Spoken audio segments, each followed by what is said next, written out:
Hello chess friends and welcome to another game analysis.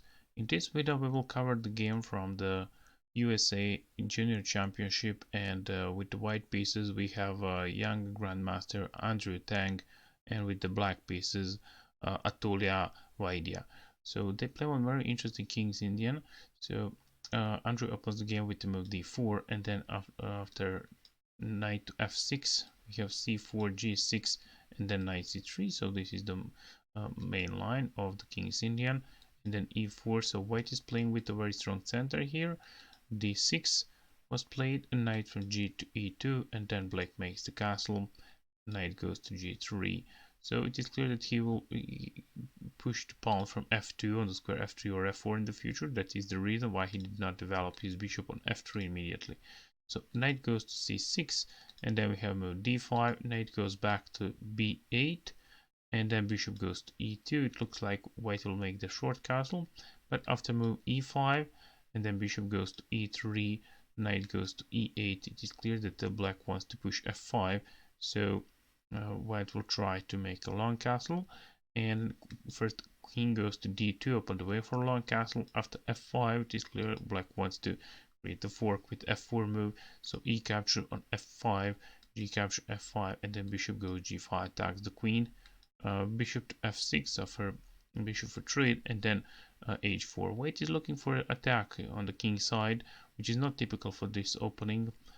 Mostly black attack on the king side, and white is looking for a strong attack on the queen side. But here Andrew choose the plan where he can open one of his files, or just try to create a semi-open file like the h file, and that is the reason why he play move h6, hoping for the trading on the square of g5, and that will open the h file. So black play move a5, and then it is time for a long castle. Knight goes to a6 and then f4. So knight goes to c5 and then knight to h5 one more time, makes the pressure on f6 and wants to force black to make decision and force him to take on the g5. So bishop capture g5 and h capture g5. Finally, h file is semi-open and rook is standing on h1. That is very good for white. So e capture on f4 and then queen capture on f4. After that, knight goes to e4 for knights for trade. So knight capture, pawn capture, and then queen will not capture, because that will give a tempo move. Bishop can be developed on f5 after that, so he can develop the bishop on a very good square. So he played the move queen goes to h4, and after that we have queen to e7, rook from d to f1. It is good to bring the rook into the game. So bishop to f5, and that knight gives a check on f6. Excellent move. So he capture and then pawn capture. Here it is clear that the black cannot capture because he will lose the piece. So if he capture with the queen, for example, then white will trade the queens on square f6, and then he can go with the move g4, which will result with the material advantage for white, because black is pinned on the f file. So after he capture on f6, we have move queen to e5, and here is the good moment for white to finish this game, but he missed that. Andrew missed a very interesting line. So here he could go with the bishop on the square g4. That will lead us to a completely winning game, because he makes the pressure on bishop to f5, and black needs to do something with that bishop. So for example, if bishop goes back on the square g6, then a rook will go to f5, an excellent move. He attacks the queen, and if bishop captured, then queen goes to g5, still threat mate on the square g7. So if king try to escape in this way, he can also block that with the bishop, but we'll see that. So first, if king goes to f7, then rook on h7, another sacrifice of the rook, and if king goes there, then f7, it is check to king, so king to d7, and then bishop capture f5. There is no good square for the queen, and the only thing that black can do is to capture with his queen, so he will lose the game in that way. But instead of king f7 after the check with the queen and g5, he can also try to block that, but let's see what will happen. If he goes with the bishop on g6, then bishop goes e6, give another check to king, so king cannot be moved in the corner here because g6 is hanging, so queen will capture and threat mate here on g7 or h7. And after that check, he can only go with the rook on f7, But yeah, bishop will just capture that one, and if king capture, and one more time, white will sacrifice his rook on h7. So when bishop capture, queen goes g7, and after king to e8, then f7, and promotes the queen. So that will result with a much better position for white. He can capture a bishop or the rook in the next move.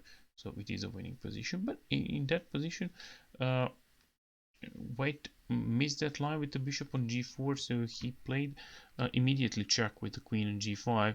But after bishop goes to g5, g6, sorry, he decided to simplify position and trade material. So he captured on e5, and after d capture on e5, it is clear that material is equal, but White is playing with the big initiative also. His pawns are in a very good square, but if we compare the pawn structure, because of the double pawns on e5, White pawns looks much better. So in the future, he can just move the king here and take control over the pawn on the square e4 and e5. So because of that, he moves the king on d2, and after rook goes to a6, he wants to capture there. So it was a better idea to go with the g4 and then g5, because that will protect f6 pawn, but that did not happen in the game, and Andrew played in the game, move king to d2, and after that rook goes to a6, we have king to e3, and then rook from a capture on f6.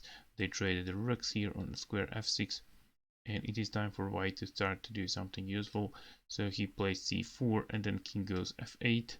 So he played a3 with the idea to push pawn on b4. So king e7, and then he go with the move b4, a capture b4, a capture b4, and then we have move b6. Black wants to destroy the pawn structure, but it is time to bring the rook from h1 into the game, so he can play this way. He played that move rook to a1 with the idea to go rook a6 or rook a7, and here a black capture on c5.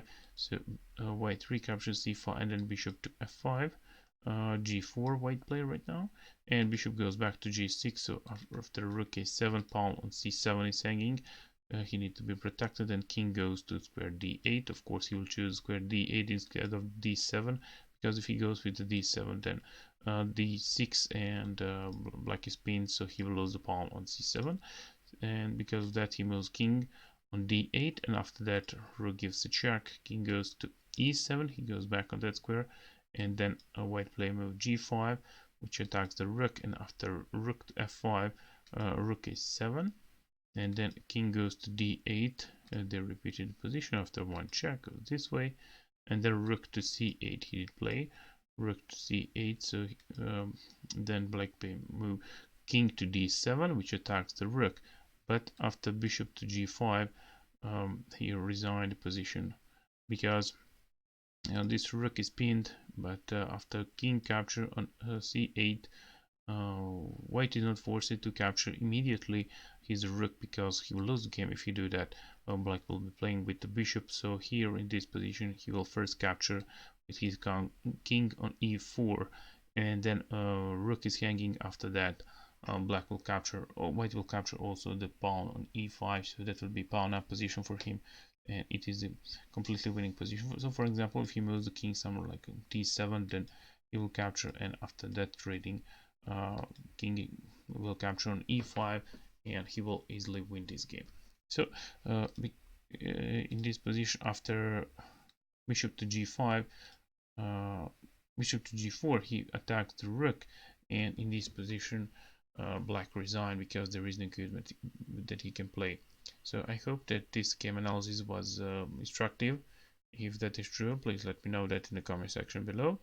Thank you for watching this video, and I hope to see you in the next game analysis. Bye bye.